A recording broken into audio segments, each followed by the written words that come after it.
बुलाया था एक बार भगवान शंकर की कृपा। माता पार्वती जी से कहा चलो मैं आपको अपने भक्त के दर्शन कराता हूं। बोले चलो प्रभु। तो बोले पहले अभक्त के दर्शन कर लो, तब भक्त के दर्शन आप सुख पाओगी। तो गए तो सुपारी कतर रहे थे बैठे, बढ़िया गद्दा लगा हुआ था, गिरदा लगा हुआ, 50 गाय 50 भैंसे दूध दुही जा रही थी। प्रातःकालीन का समय था। संत वेश में गए और कहा भगत जी 100 ग्राम दूध दे दो, शालिग्राम भगवान को स्नान कराना है।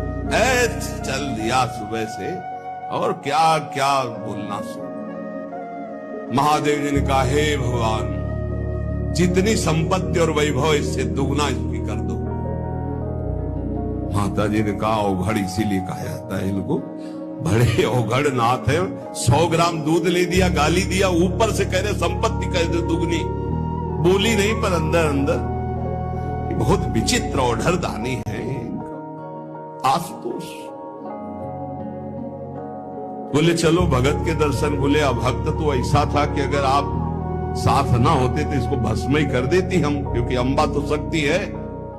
आपका अपमान, अभक्त ऐसे ही होते हैं, मैं नाराज नहीं होना। भक्त के पास गए, एक झोपड़ी फूस की, एक गाय, और उसी फूस की झोपड़ी में माए उसकी मैया रहती थी। गए जो देखा संत तो साष्टांग दंडवत किया, आओ बैठो बैठाला।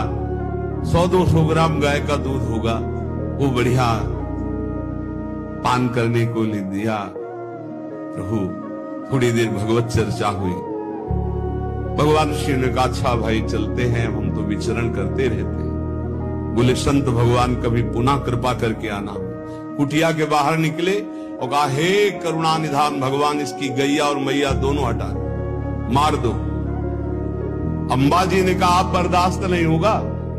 100 ग्राम दूध नहीं दिया तो उसको दुगना संपत्ति दे दी, और एक गाय पूरा दूध आपको पिला दिया, और मैया बातचीत करने के लिए थी उसको भी आपने मार दिया। कहा कि ये क्या है?